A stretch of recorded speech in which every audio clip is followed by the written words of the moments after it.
ሰላም ጤና ይስጥልን የተወደዳችሁና የተከበራችሁ የንጋት መረጃ አድማጭ ተመልካቾቻችን እንደምናላችሁ ለዕለቱ ያዝናቸውን ሰበርና ወቅታዊ መረጃዎች ይዘን ቀርበናል። መረጃዎቻችን ቶሎ እንዲደርሷችሁ ዩቲዩብ ቻናላችንን ሰብስክራይብ፣ ላይክ፣ ሼር እያደረጋችሁ እስከ ፍጻሜያችን አብራችሁን ቆዩ።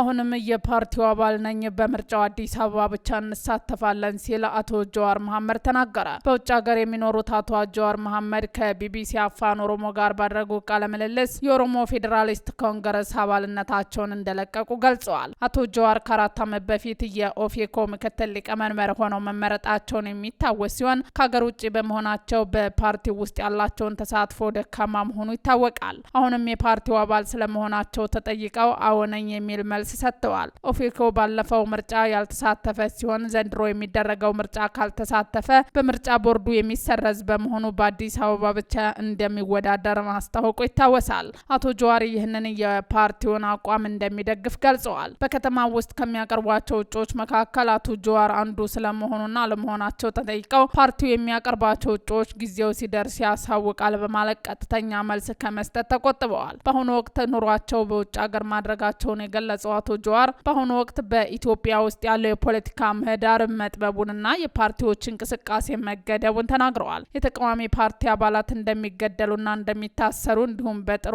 ዓይን እንደማይታዩ የጠቀሱ ፖለቲከኛው በዚህ ሁኔታ ውስጥ ገዢው ፓርቲ ተጠናክሯልም ሆነ ተዳክሟል ማለት አይችልም ብለዋል።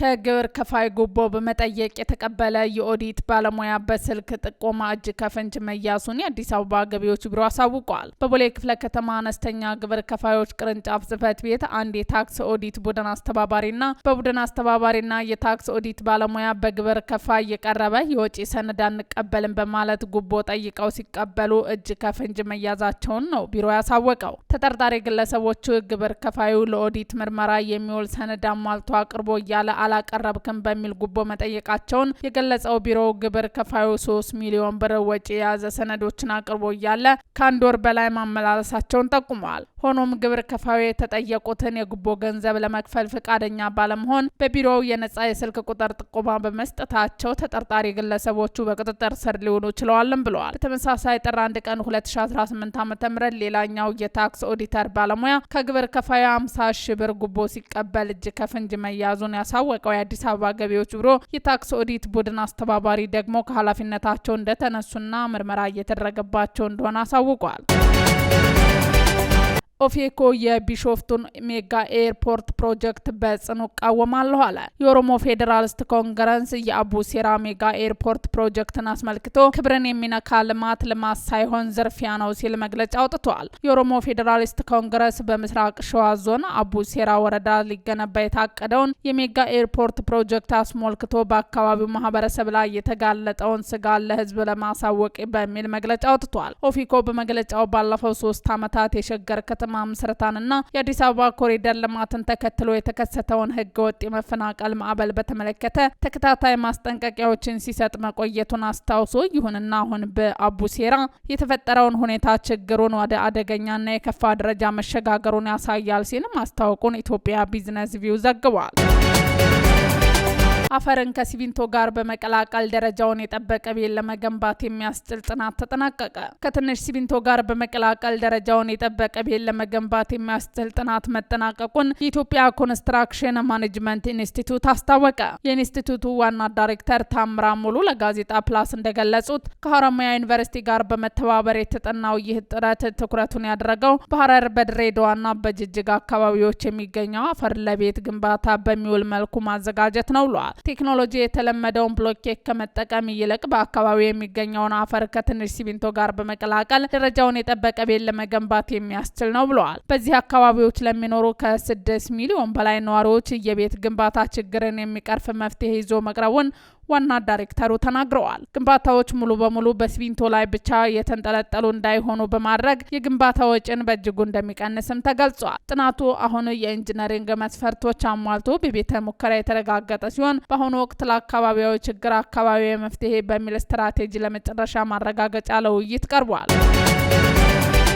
የቬንዙዌላው ፕሬዝዳንት ኒኮላስ ማዱሮን ከመንበራቸው አንስተው የወሰደችው አሜሪካ ዜጎቿ በአስቸኳይ ከቬንዙዌላ እንዲወጡ አሳሰበች። የአሜሪካ የውጭ ጉዳይ ቢሮና በቬንዙዌላ የሚገኘው የአሜሪካ ኤምባሲ በቬንዙዌላ ያለው ሁኔታ ምንም ያልተረጋጋና አደገኛ ሲሉ ገልጸው አሜሪካን በአስቸኳይ እንዲወጡ አስጠንቅቀዋል።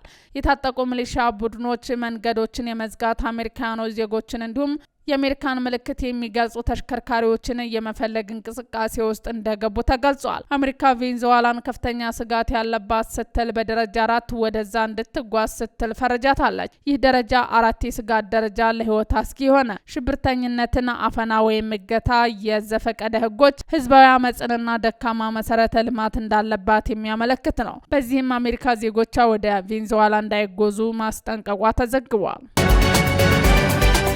ትራምፕ ስለ ጤናቸው ሁኔታ ያልተጠበቁ ሚስጥሮችን አወጡ። የ79 ዓመቱ የአሜሪካው ፕሬዝዳንት ዶናልድ ትራምፕ ከዋል ስትሪት ጆርናል ጋር ባደረጉ ቃለ ምልልስ ስለ ጤናቸው የሚነሱ ጥያቄዎችን በንዴት እያጣጣሉ አንዳንድ አስገራሚ እውነታዎችን ተናግረዋል። ዋና ዋና ነጥቦቹ የስፕሪን ሱሰኝነት። ትራምፕ ለ25 ዓመታት ያህል በቀን 325 ሚሊግራም ስፕሪን እንደሚወስዱ አምነዋል። ይህ ከሐኪሞች ትዕዛዝ በእጅጉ የላቀ ነው። ደሜ እንዲወፍር አልፈልግም ሲሉ ምክንያታቸውን ገልጸዋል።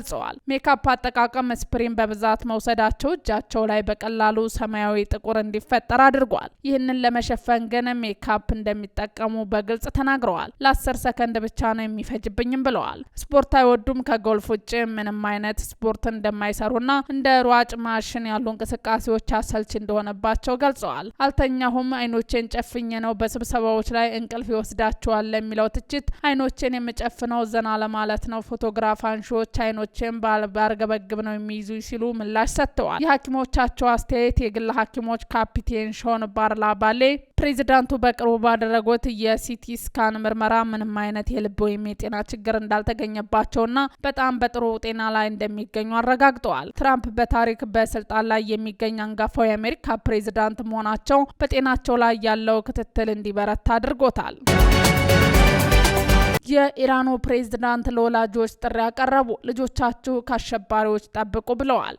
የኢራኑ ፕሬዝዳንት በሲዩድ ፔዜሽኪያን በሀገሪቱ እየተካሄደ ያለውን መጠነ ሰፊ ተቃውሞ ተከትሎ ለመላው የሀገሪቱ ሕዝብ አስቸኳይ መልእክት አስተላልፈዋል። ፕሬዝዳንቱ ወላጆች ልጆቻቸውን ሰዎች ከሚያርዱና ከሚገሉ አሸባሪዎች ጋር እንዳይቀላቅሉ እንዲሞክሩ አሳስበዋል። የውጭ ጣልቃ ገብነት አሜሪካና እስራኤል በሀገር ውስጥና በውጭ ያሰለጠኗቸውን አሸባሪዎች ወደ ሀገር ውስጥ በማስገባት መስጂዶችን እንዲያቃጥሉና ሁከት እንዲነሳ እያደረጉ ነው ሲሉ ከሰዋል። የመንግስት አቋም መንግስታቸው የሰላማዊ ጥቅሞች ድምጽ ለመስማትና ለኢኮኖሚ ጥያቄ ምላሽ ለመስጠት ዝግጁ መሆኑን ገልጸዋል። ንብረት የሚያወድሙትን ግን ጠላት ያሰማራቸው አሸባሪዎች ሲሉ ጠርተዋቸዋል። የሁኔታው አሳሳቢነት ላለፉት 2 ሳምንታት በቆየው ተቃውሞ የሟች ቁጥር ከ500 በላይ መድረሱን የሰብአዊ መብት ተሟጋች ድርጅቶች ገልጸዋል። የአሜሪካና የኢራን ፍጥጫ ፕሬዝዳንት ዶናልድ ትራምፕ አሜሪካን ለመርዳት ዝግጁ መሆኗን ሲገልጹ፣ ቴሄራን በበኩሏ ጥቃት ከተፈጸመባት በአካባቢው የሚገኙ የአሜሪካ የጦር ሰፈሮችና እስራኤል ላይ ያጸፋ እርምጃ እንደምትወስድ አስጠንቅቃለች።